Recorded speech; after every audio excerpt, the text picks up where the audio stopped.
여러분 안녕하십니까? 여전히 또 오늘 우리들에게 좋은 말씀을 이렇게 해주시기 위해서 또 간호연 선생님이 또 오셨습니다. 제가 무슨 사정 때문에 저번 주는 촬영을 못하고 이번 주에 다시 이렇게 재개가 됩니다. 선생님 안녕하세요. 예, 안녕하세요. 저번 시간에 죄송합니다. 제가 느닷없이 이렇게 약속을 좀 어겨서. 별 말씀을요. 건강은 하시죠? 예, 건강합니다. 자, 오늘 하실 말씀이 이제 관서여상 편인데, 이 부분에 대해서도 이제 아마 관서여상이라고 하는 말은 참 시청자들이 또는 독자들이 굉장히 낯설어하고 예. 그럴 겁니다. 그래서 이 부분에 대해서 좀 말씀을 좀 해주시죠. 예. 관서여상이라는 것은 여기는 이제 주로 연암 선생님과 다산 선생님의 이제 말씀이 있는데요. 이 관서여상은 이제 한당유사라는 그런 한문 소설이 있어요. 그 한문 소설에 나오는 부분을 이제 따온 겁니다. 예. 예, 그래서 책을 읽는 것을 관상 보듯 하라 이겁니다. 관상 보듯 하라. 관상을 볼 적에는 뭐 눈이 크니 어떻고, 귓볼이 두터우니 어떻고, 입술이 두툼하다더니 그 인중이 어떻다느니 이걸 가지고 이제 아주 꼼꼼하게 보고 이제 평을 하잖아요. 그랬듯이 책을 읽을 적에는 그렇게 하라 이거지. 혹시 선생님 관상 보신 적이 있습니까? 관상을 볼 줄은 모르지만 하여튼 저한테 뭐를 좀 물으러 왔다 그러면은 그 무슨 일이 있나 보군요. 그러면 100% 맞는 것 같아요. 근데 자기가 잘 됐다는 안 올 거 아니에요. 근데 그 관상학이라고 하는 부분이 따로 있잖아요. 우리가 대학에도 요즘 관상학과가 있는 것 같던데. 그래요? 네, 관상학과가 생겼어요. 그래서 그게 이제 관상학은 일종의 그 추측이라든가 이런 것들이 아니고 이 얘기 들어보니까 그 통계학적인 부분이 있나 봐요. 관상에. 그래서 그걸 토대로 해서 이제 사람을 외양을 보고 또 이 평가를 이렇게 하는 것 같던데. 이제 에브리엄 링컨이 그런 얘기를 하잖아요. 나이가 40이 넘으면은 자기 얼굴에 책임을 져야 된다. 좀 어려운 일이에요. 큰일 났습니다. 어려운 일입니다. 저는 어떻게 책임져야 되나 이거 점점 가면 갈수록 자꾸 망가지는 것 같아서 아주 그렇습니다. 그래서 관상 보듯 이렇게 글을 보라라고 하는 말씀이신 것 같은데 이 얘기는 글의 내용을 우리가 시로 얘기하면 행간을 좀 파악을 하는 것. 그렇죠. 행간 파악도 되고 이제 관상을 본다라는 것은 그 사람의 겉만 보는 게 아니잖아요. 눈동자를 아주 유심히 본다든지 그 다음에 그 사람의 주름 잡힌 것을 본다든지 이거는 결국은 그 사람이 가지고 있는 그 내면을 들여다본다라는 거잖아요. 내면. 그래서 여기서 이제 정신이라고 하는데 이 정신 이것을 갖다가 아도라고 그래요. 아도. 이 이제 아도라고 그러면 아도라는 게 여기 이제 71쪽이고 한자로다가 제가 그냥 써놨습니다만 요 아도를 갖다가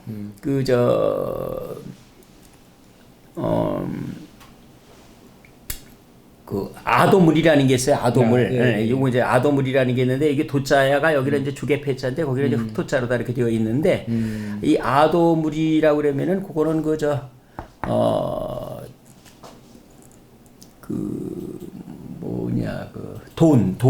돈을 갖다가 아도물이라고도 합니다. 돈을 아도물.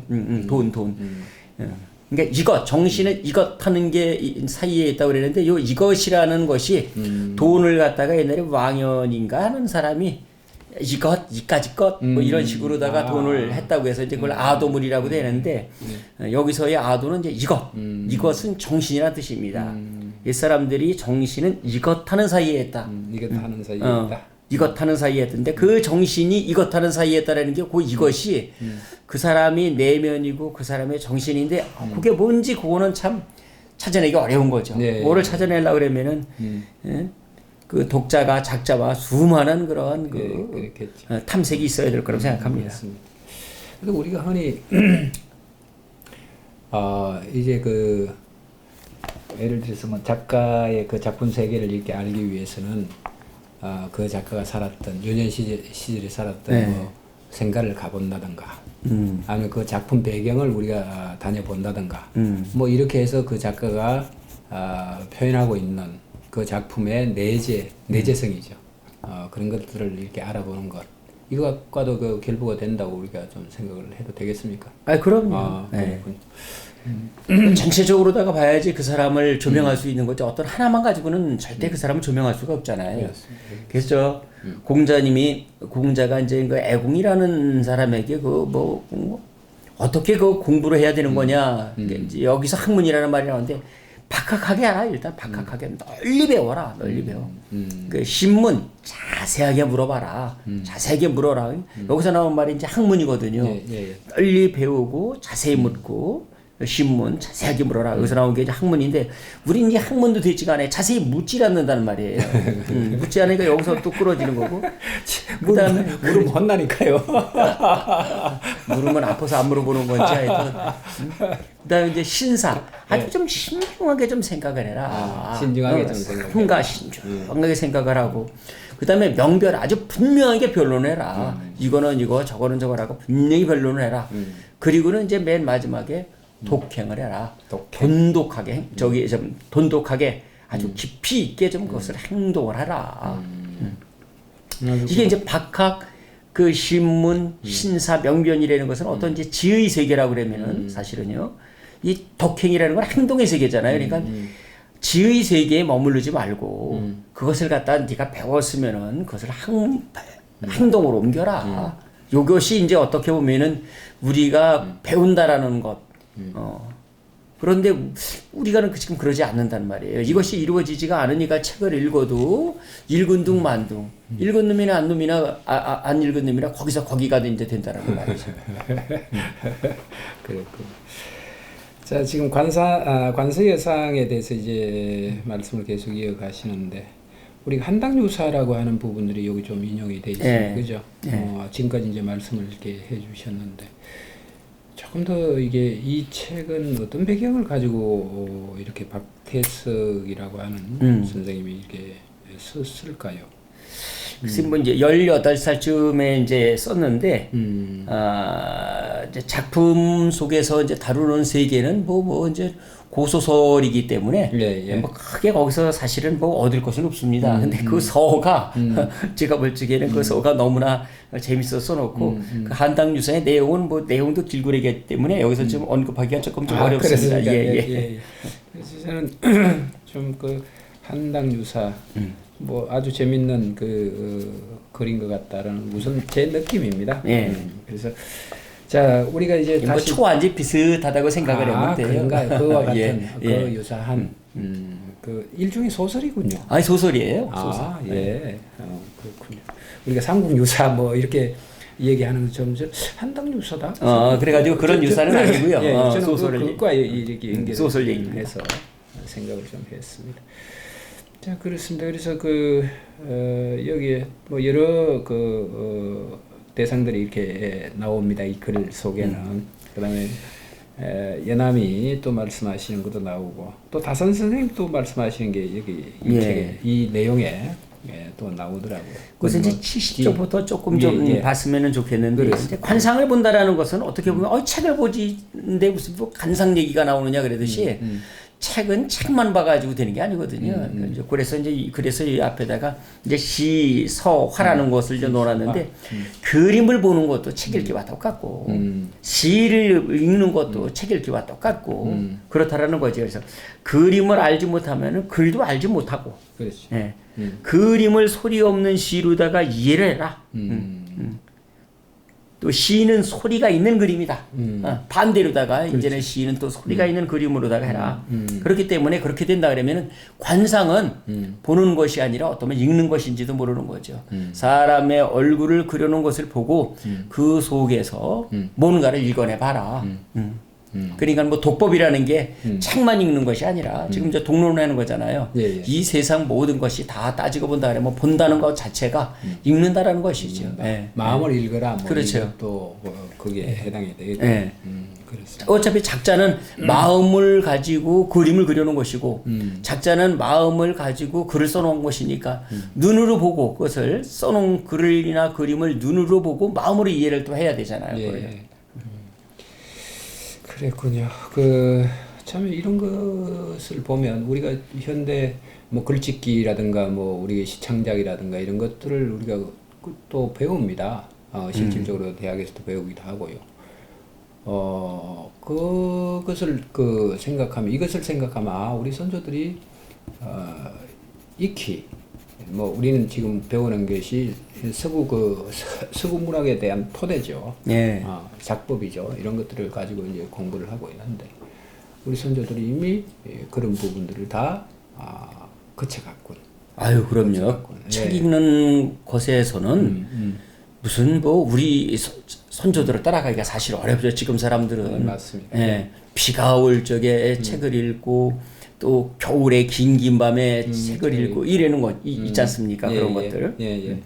그리고 책을 읽을 적에도 핵심을 이루라는 거죠. 아까도 이제 이것을 말했는데 이것은 저 진나라 고개지와 관련된 문헌전의 구절을 가져와서 이해하자 그러면 이것은 눈이나 혹은 눈동자로 그 고개지라는 사람이 인문화를 그려놓고는 그 눈동자에 손을 대지 않았다고 그럽니다. 왜 그것을 갖다가 그려놓지 않습니까? 그랬더니 그림 속에 혼을 불어넣는 것은 이것 속에 있는데 이것이 바로 눈동자라는 거예요. 그러니까 뭔가 글의 핵심, 그렇죠? 그 정확한 핵심, 그것을 찾아내라는 그런 얘기죠. 예. 그래서 보통 이제 눈동자 뭐 이렇게 얘기를 하시니까 저는 얼핏 그 생각을 납니다. 뭐 글과는 좀 다른 문제인데 제가 우리가 보통 보면 절에는 부처님을 모시잖아요. 예. 부처에는. 근데 이제 부처라는 건 어차피 뭐 그 수공업자들이 수공에 적은 그 작품이니까 그걸 가지고 이제 제작을 해서 그 안치를 하죠. 그 대법당에 안치를 하는데, 근데 그걸로서만 끝나는 것이 아니라 마지막에 활용점정처럼 그렇죠. 점안식이 있어요. 점안식. 점안식을 맞아요. 아주 성대하게 이렇게 하는데 그것은 어떤 의미를 가지고 있냐면 지금 선생님 말씀하시는 것처럼 그 부처상에 무엇을 불어넣는다? 혼이라고 하는 부처의 정신이라고 하는 것을 불어넣는 시기예요. 비로소 그렇게 함으로 인해서 비로소 그것은 물질로서의 부처가 아니라 정신세계로서의 부처의 위를 이제 획득하게 되는 거죠. 그렇죠. 그런 행사를 이렇게 가끔 절에서 이렇게 하는 걸 제가 봤는데 어쨌거나 이제 우리 글에도 그렇죠. 글에도 이와 같은. 근데 그걸 누가 불어넣어 주냐? 독자가 불어넣어 준다는 거야. 독자가 그 활용 점정 마지막에 그 용의 눈동자를 찍고 부처님의 그 눈동자를 찍는 그런 점안식에 그것을 찍는 것은 독자지. 작자가 써놓더라도 독자가 그걸 찾아내지 못하면 못하는 거지 뭐예요. 그렇군요. 이게 그 부처님 말씀이 나왔으니까 부처님 살 찌우고 안 찌우고는 석수쟁이 손에 살렸다 그러거든요. 그런 말이 있는데 그렇잖아요. 맞습니다. 그래서 이 책이 좋은 책이냐 안 좋은 책이냐는 독자에게 달려 있는 거라 이 말이죠. 독자가 잘 이해하고. 엉터리 책을 보고 좋다고 할 것도 아니고 이 책은 남들이 보지 않는 책이지만 그 책에서 자기가 진짜 그 작자의 정신을 간취해서 본다 그러면 그 책이 자기에게는 그런 넉넉한 그 품을 준 책이고 지식을 준 책 아니겠습니까? 그렇습니다. 그렇습니다. 그것도 뭐 연장해서 쭉 좀 말씀을 해주시면요. 예. 그게 이제 그래서 우리는 책을 읽을 적에 뭐 책을 빨리 읽는 것을 자랑도 하고 그러잖아요. 다독. 이렇게 다독. 얘기하고. 속독. 속독해가지고 그냥 뭐 일사철 이루다가 한날 뭐 삼행도 읽어내리는 사람도 있고 어떤 사람은 뭐 십행도 읽어내리는 사람도 있고 그러는데 거기 71쪽 보면은 밑에서 세 번째 줄 그 연암 선생이 그 연암 선생의 처남이 이재성이거든요. 아, 예, 이렇게 예. 얘기를 합니다. 내가 서너 장 읽을 때에 겨우 한 장 읽을 뿐이고 또 기억해서 외우는 재주도 나에게 좀 떨어지셨지. 이게 연암의 처남 이재성이라는 분이 얘기하는 거거든요. 아, 연암에 대해서 얘기하는 네. 건가요? 근데 이재성이 그러니까 결국은 당신의 연암을 갖다가 그 저기죠 뭐야 그러니까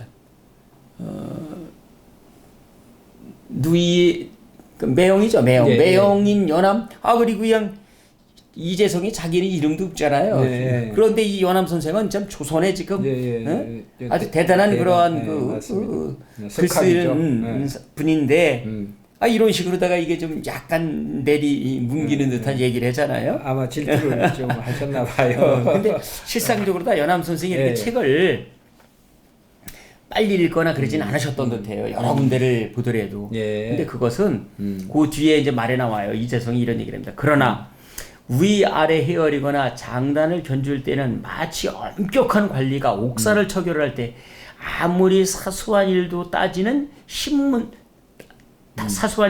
신문처럼 했지. 그러니까 아주 자세히 묻는단 말이에요. 그렇죠? 비로소 공이 책을 더디게 보는 까닭이 끝까지 밑바닥까지 파고들어서 이치를 파악하여 읽으려 했기 때문인 걸 알았다. 그러니까 아주 알긴 알았군요. 그렇죠. 이재성.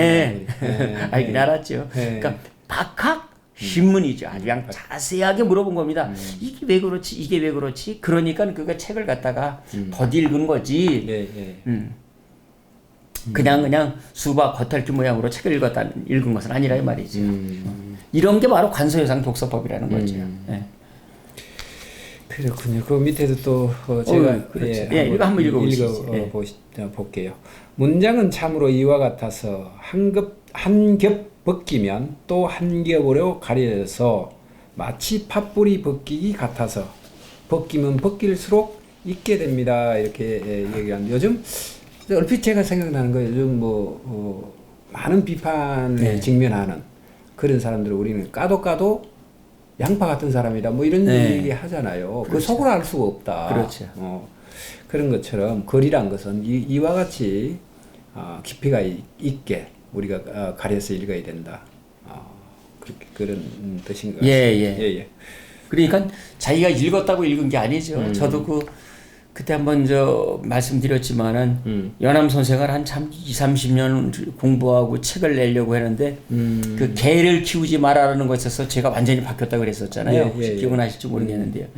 개를 키우지 마라를 발견하는데 연암 선생을 만나고 그건 30여 년이 걸린 거예요. 늘 읽었죠. 읽긴 읽었는데 그냥 지나갔단 말이에요. 그리고 비로소 개를 키우지 마라를 발견을 하니까 연암 선생이 지금까지와는 다르게 보이는 거예요. 저는 강한 분인 줄 알고 강했으니까 그러한 양반들을 갖다가 꾸짖는 소설을 썼겠구나라고 생각을 했죠. 그런데 여자들에게 대해서 그런 고운 글은 또 어떻게 나오나 그런 생각은 사실은 강하다라는 것과 뭐니까 어떻게 이해할지를 몰랐어요. 근데 개를 키우지 마라를 통하여서 한 방에 그게 해결이 되더라고요.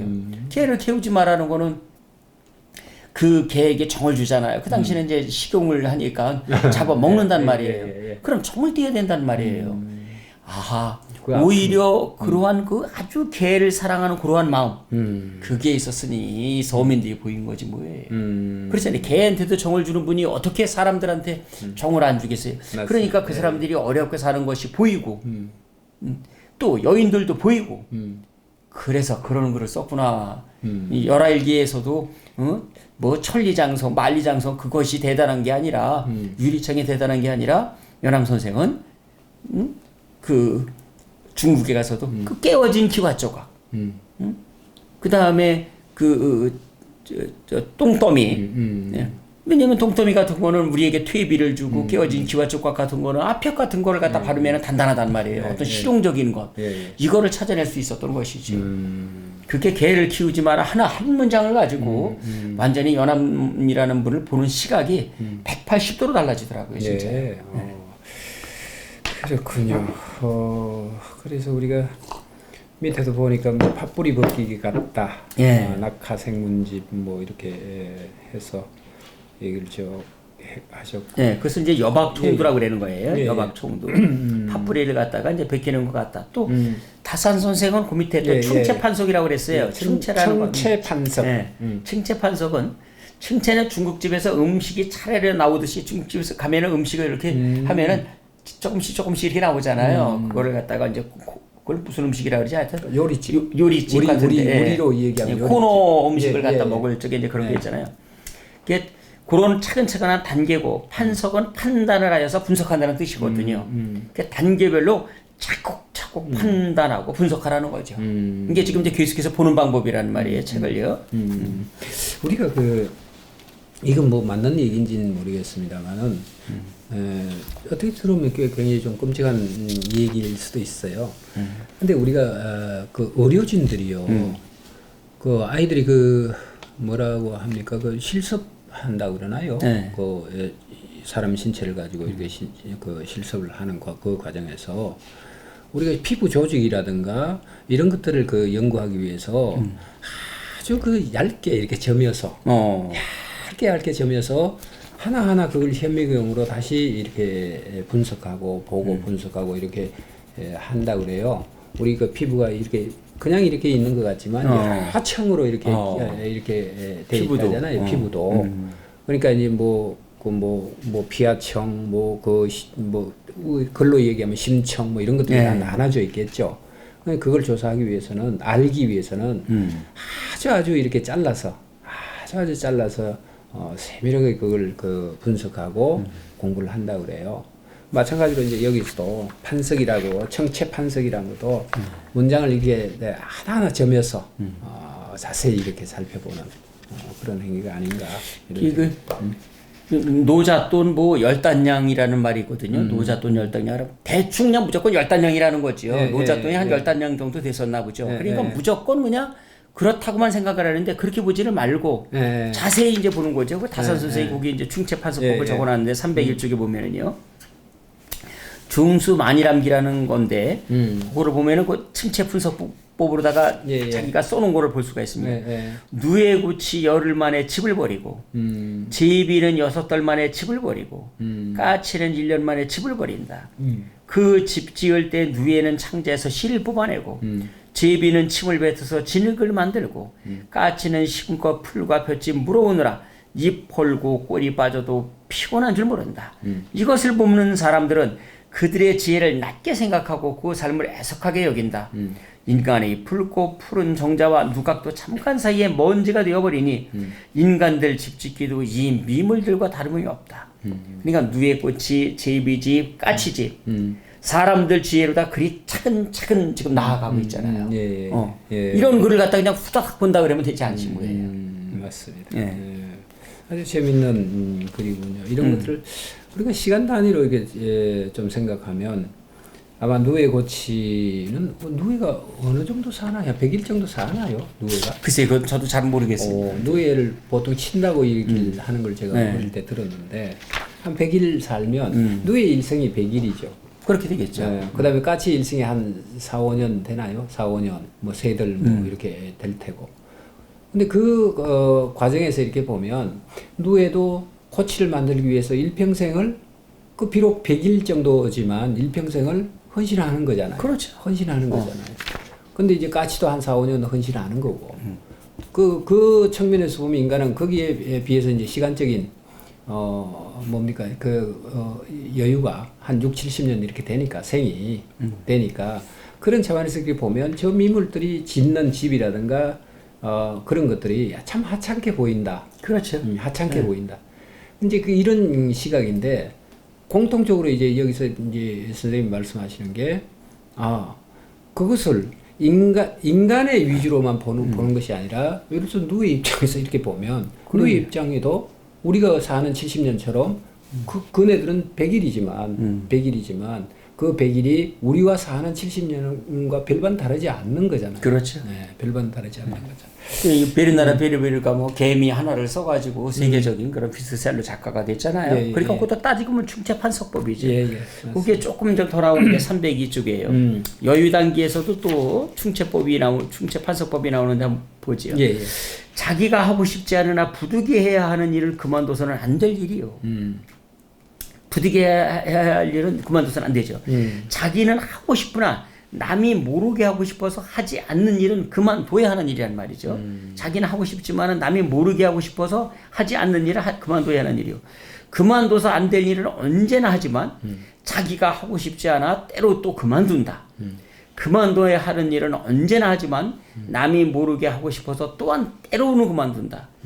진실을 이와 같이 한다면 천하의 도무지 일이란 어디 있겠느냐. 이래저래 일이 하나도 없지 않겠느냐. 근데 이걸 갖다가 나름대로 다 이렇게 참 살을 저면하듯이 예, 마치 저 대패 삼겹살처럼 그렇게 만드는데 어떤 학생이 그 리포트를 썼더니 썼는데 그 대패 삼겹살에 대해서 썼는데 그 대패 삼겹살이 그 박조건인가 그 사람이 그거 뭐를 사러 갔다가 그 삼겹살을 깎는 기계를 사러 갔는데 잘못 싸워가지고 그게 대패처럼 이렇게 얇게 그들이 잘못됐대나 봐요. 아, 그 잘못된 게 우리가 지금 뭐 먹고 있는 대패 삼겹살이 원조군요. 그것도 자기가 또 지은 건 아니고 그렇게 얇게 썰어놓은 걸 또 지나가던 어떤 사람이 부터 이게 대패 같은데 삼겹살이 그래가지고 자기가 대패 삼겹살이라고 그때 붙였대요. 그 생각이 갑자기 나요. 그렇군요.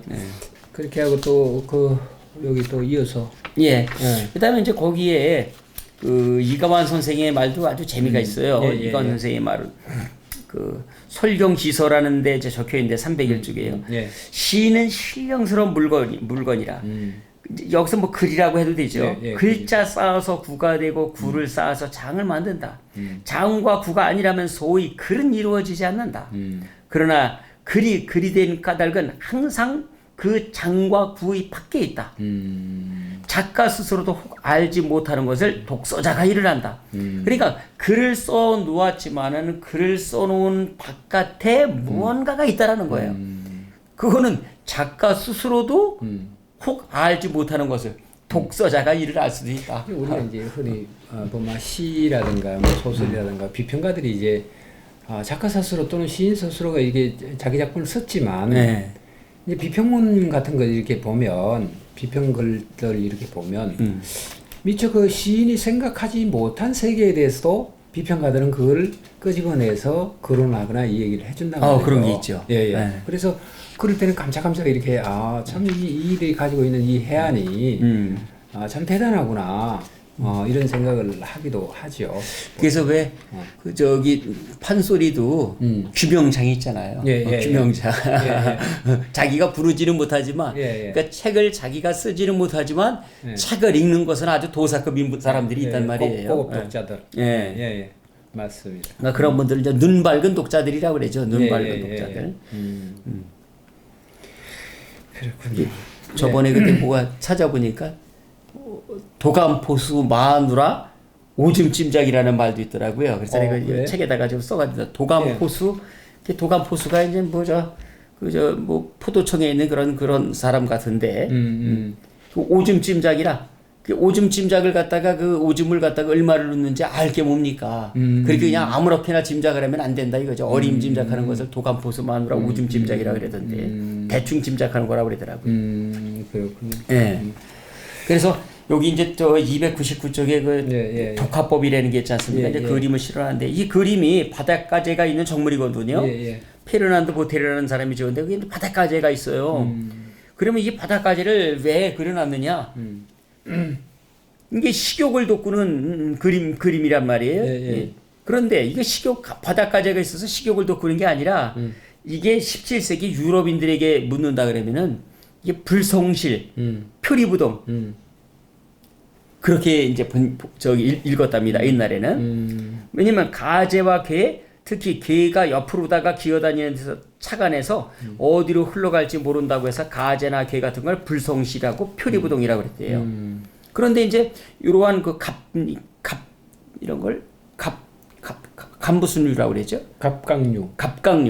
이러한 갑각류는 이 우리나라 이 동양에서 그리면은 요거는 또 표리부동보다는 과거급제 그림이에요. 갑이 이제 과거에 등딱지에 그런 갑을 연결시켜가지고 과거에 갑제가 있다는 말이에요. 갑제. 급제한다는 것을 갑제라고 이제 해석을 하니까 이러한 그 가재나 아니면 개 그림 이렇게 갑이 있는 것들 이런 것들을 이제 그 과거에 드는 그림으로 다 보는 거죠. 그 맨드라미가 있으면 이제 달개 벼슬처럼 닭벽살. 생겨했으니까 역시 그 과거 시험이라고 그래도 과거 시험에 합격한 그림이라든지 이런 거를 모르고는 그냥 그림을 잘 그렸다. 예, 예. 이건 독학법이 아니죠. 근데 참 재밌습니다. 이게 이제 과제 하나를 놓고도 어떻게 보느냐에 따라서 부정적으로 보기도 하고 긍정적으로 보인단 말이죠.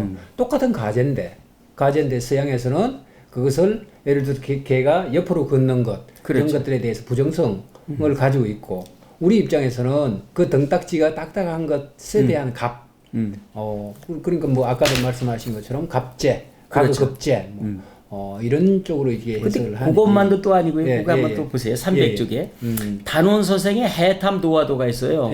해탐 도화도에는 거기 이제 해가 이제 개거든요. 개가 갈대꽃을 탐하는 그런 그림이에요. 그런데 거기에 뭐라고 써놨냐면 해용왕왕처 해용왕처야 횡행 그랬어요.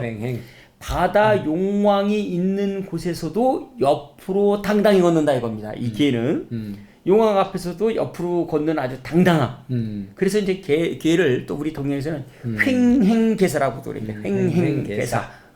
옆으로 걷는 아주 개결한 선비. 요즘 뭐 이 얘기를 하면 살아있는 권력에도 굴하지 않고 그렇죠. 올곧게 자기 소신을 얘기하는 것, 정당하다고 생각하는 것은 정당하다라고 주장하는 것. 그렇죠. 그것이 이제 여기는 개가 옆으로 걷는 것, 용왕 앞에서도 옆으로 걸을 수 있는 그 용기를 가진 대단한 그렇죠. 대상이다. 근데 이제 서양에서는 그걸 불성실, 불성실, 표류부동 앞과 뒤가 다르다 이렇게 이제 한단 말이에요. 그러니까 이게 그러니까 하나만 가지고 하나의 잣대에다가 동양과 서양을 재린다고 한다는 것은 결국은 이것은 뭐죠? 요것만 하고 컵 하나 들고 바닷물 가서 떼어내려고 그러는 거, 두가 부수 마누라 그 뭐 오줌 누는 거 짐작하는 거와 다를 바가 없는 거지 뭐. 그렇군요.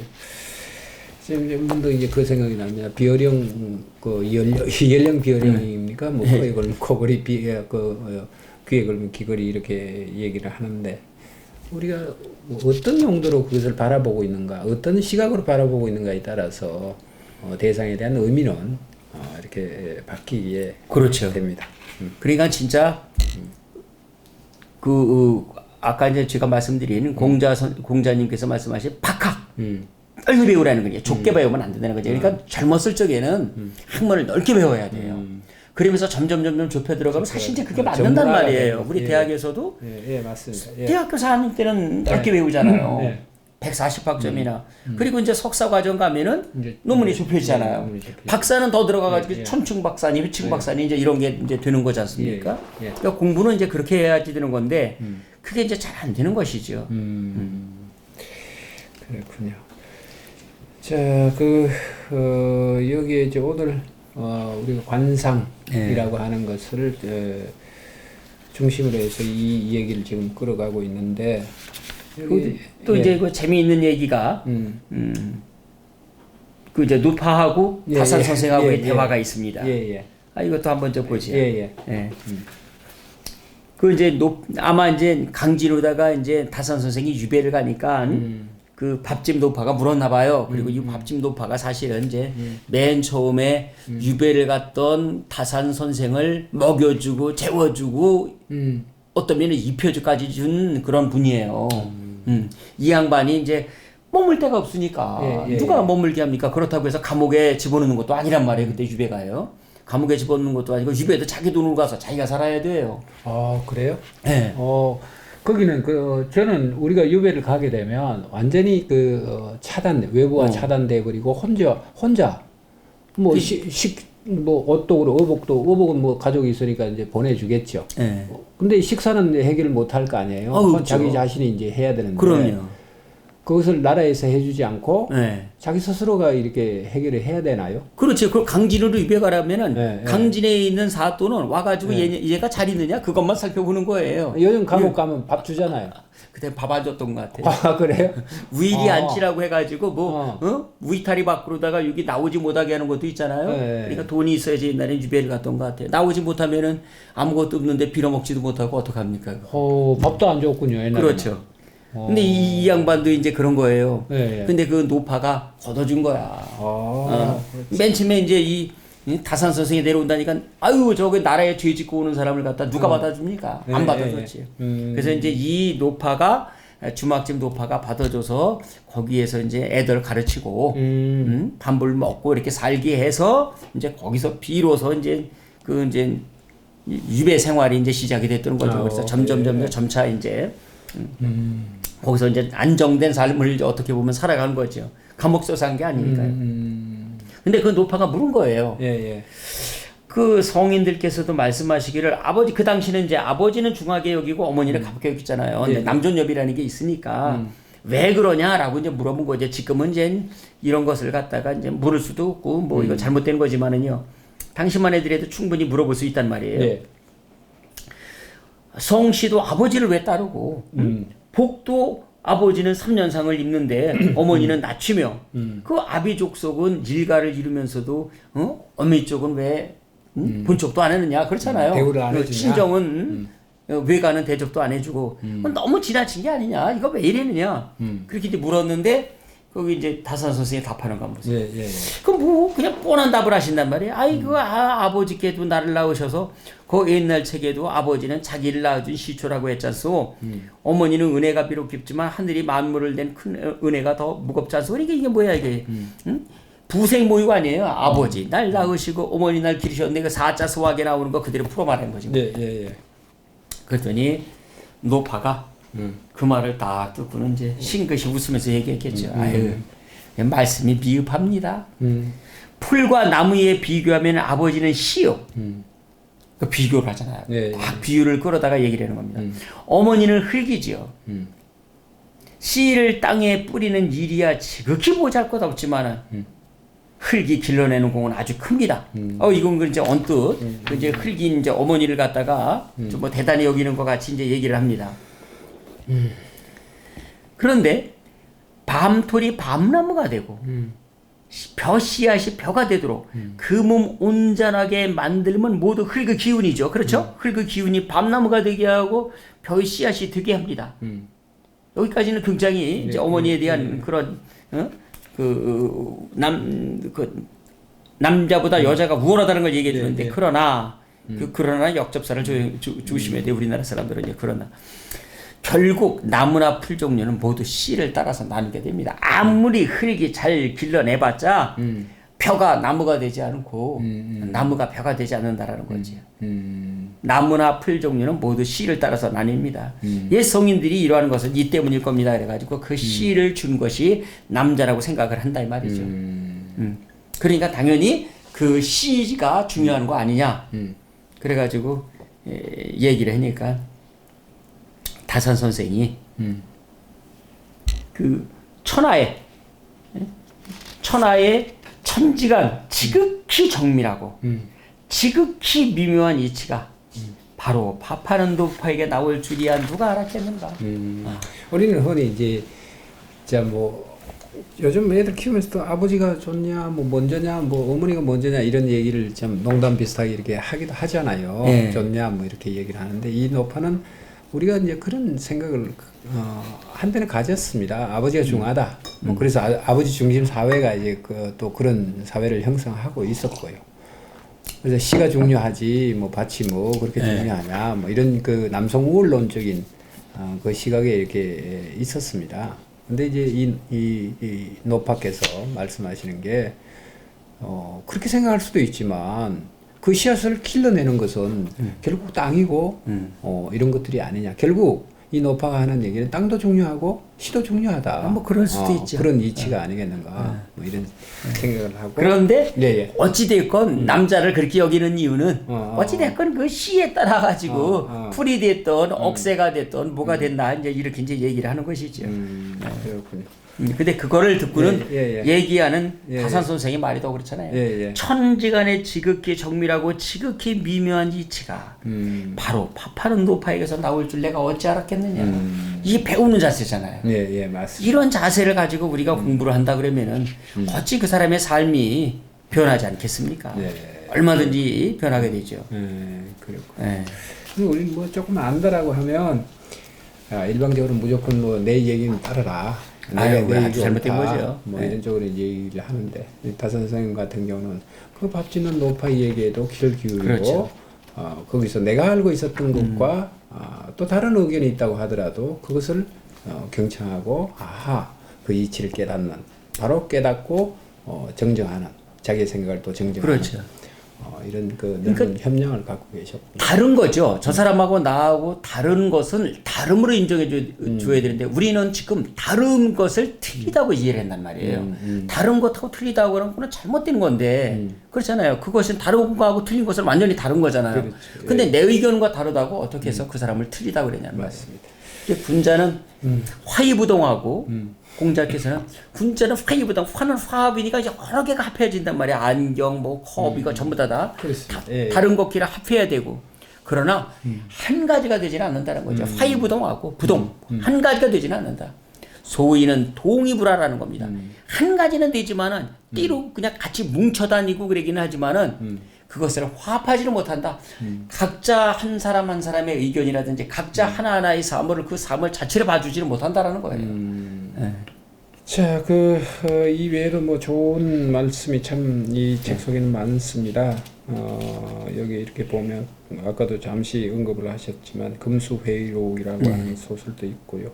자, 이 소설은 우리가 동물농장과 같은 그 비슷한 그런 그 소설을 읽어도 되나요? 여기 금수회의록이라는 신소설. 이 신소설이요? 예, 300쪽에 그 안국선의 금수회의록은 신소설이죠. 근데 안타깝게도 이게 이제 뭐 고등학교 때 아마 다 이제 인문계를 나오신 분들은 이제 배웠을 텐데요. 여기 신소설에 이제 개가 나옵니다. 여기 개가 나오는데 인간들의 온갖 악행을 이제 동물들이 토론하는 거예요. 금수들이 모여가지고 인간들의 악행을 토론하는 겁니다. 근데 거기에 개가 나오는데 개를 무장공자라고 그래요. 무장공자. 개가 속에 아무것도 없잖아요. 뱃속에. 그래서 속 없는 공자라는 뜻이거든요. 속이 없어. 그래도 또 하나는 아무데도 급한 데는 들어가지 않는다. 개는 개구멍만 들어간다는 거죠. 자기 개구멍만. 그래가지고 여기서는 이제 이 책에서는 애국심이 없는 구한말 이제 조선 선비들을 갖다가 이제 조롱했는데 요즘에 최근에 이제 학계에서 나온 논문을 보니까요. 일본 메이지식의 정치 소설인 금수회의 인류공격이라는 작품이더라고요. 금수들이 모여서 인류 사람들을 공격하는 작품을 번역한 게 아니라 번안. 번역은 그대로 번역이고 번안은 그거를 살며시 살짝 바꾸는 거란 말이에요. 자기 형식으로. 그래서 이게 번안 작품이라는 것이 요즘에 밝혀졌더라고요. 그렇군요. 우리가 뭐 개인이 뭐니 이렇게 해서 동물을 대상으로 끌어와서 인간을 조롱하거나 하는 글은 다선 선생님이 아주 뭐 많이 하셨잖아요. 예. 우리가 뭐 골계라고 하나요? 연암 선생님 많이 하셨죠. 연암 선생님도 하셨고. 연암 선생님 많이 하셨죠. 다선 선생님도 많이 하셨고. 호질이라는 작품에서는 호랑이가 양반을 꾸짖는 거죠. 연암 선생님 작품. 그 일본 사람 중에 이제 나츠메 소세키라는 분이 있어. 노벨상을 타신 분인데 이 양반의 작품에서 나는 고양이로 소위다라는 작품이 또 그래요. 고양이가 사람을 보는 이제 내용이죠. 전 시간에 한 번쯤 얘기하는 것 같은데요. 그러니까 고양이가 사람 보니 얼마나 웃기게 생겼어요. 고양이는 네 발로 다 걷잖아요. 그러니까 네 발로 사람을 보니까 두 발로 다 걷고. 그러니까 비경제적인 동물이라는 거야. 아유, 저것들은 아주 사람 비경제적인 동물이라 겨우 두 발만 쓰고 두 발로는 저기 말린 대구포처럼 저렇게 왜 휘적휘적 대면서 걸어가냐고. 그들이 볼 적에는 굉장히 못마땅한 거죠. 고양이가 보면니까요. 그렇군요. 우리가 뭐 이렇게 보면 동물을 그 대상으로 해서 끌어와서 이렇게 인간 세상을 풍자하거나 하는 그 소설이나 시들이 참 재밌어요. 재밌고. 또 그렇게 풍자하거나 한 소설이나 시들이 실패를 하지 않아요. 그렇죠.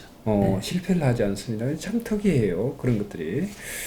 자, 또 우리가 연장해서 조금 더 살펴볼 수 있다. 예, 거기 뭐 이자우의 이제 글이 하나 있는데요. 302쪽에. 이자우의 그 등남을 축하한 시축 서문인데, 이것도 역시 이제 우리가 보는 이제 층체 판서법하고 이제 비슷하게 이제 써놨습니다. 초목에 비유해 보자. 이미 열매를 맺었다면 당연히 종자 뿌리게 된다. 이제 등남을 했으니까 이제 남자아이로 얻었나 보죠. 이미 열매를 맺었다면 당연히 종자를 뿌리게 된다. 종자란 생명을 끊임없이 낳게 하는 길. 그렇죠? 종자라는 건 생명을 끊임없이 낳게 하는 길이죠. 생생지도라는 겁니다. 그러므로 그것을 인이라고 한다. 초목에 비유하고 열매를 맺으면 종자를 뿌리게 되고 그 종자는 생명을 끊임없이 낳게 하는 길이고 그것을 인이라고 하고 인이라고 그러고 어진일 인이란 쉬지 않고 가는 거라는 겁니다. 불식지도 쉬지 아니하고 가는 길이라고 하고 그렇기 때문에 그 인을 씨앗이라고도 한다. 그 인을 그 이게 글이 착착착착착 맞춰서 들어가잖아요. 계단을 올라가듯이요. 그렇군요. 뭐 좀 쉽게 생각한다 그러면 예. 어떤 면은 충체 판석이라는 것이 뭐, 예. 뭐 원숭이 모으는 빨개면 사과 뭐 이런 것도 따지고 본다 그러면 한 단계 한 단계 이렇게 착착착 나아가잖아요. 그래서 우리가 연상으로 그렇죠. 이어지는 것 그런 것들이 좋습니다. 자, 이제 지금까지 우리가 관상을 보듯이 아주 눈에 보이는 것 이외에 세계를 꿰뚫어 볼 수 있어야 된다. 글도 글을 바로 그와 같이 읽어야 되고 이해해야 되고 또 이해를 하면 바로 행을 해야 된다. 그렇죠. 이 얘기가 바로 우리가 오늘 이제 공부를 했던 관서여상이라고 하는 글입니다. 좋습니다. 자, 오늘 우리가 관서여상이라고 하는 글을 통해서 또 선생님이 아주 다양하게 이렇게 말씀을 해 주시고 계십니다. 뭐 끝으로 조금 더 이렇게 보태 주신다면. 오늘은 뭐 별말이 없고요. 하여튼 여러분들이 이것을 들으시는데도 관서여상 해주시기 바랍니다. 고맙습니다. 자, 여러분 오늘은 우리 관서여상이라고 하는 또 글입니다. 관상을 보듯이 글을 심층적으로 보고 또 이해를 하고 이해를 하면 바로 실천하는 그런 말씀이었습니다. 자, 다음 주에 다시 뵐 때까지 건강하게 잘 계시기 바라고 저희도 또 건강하게 또 다음 주에 뵙도록 하겠습니다. 감사합니다. 예, 감사합니다. 네, 선생님 감사합니다.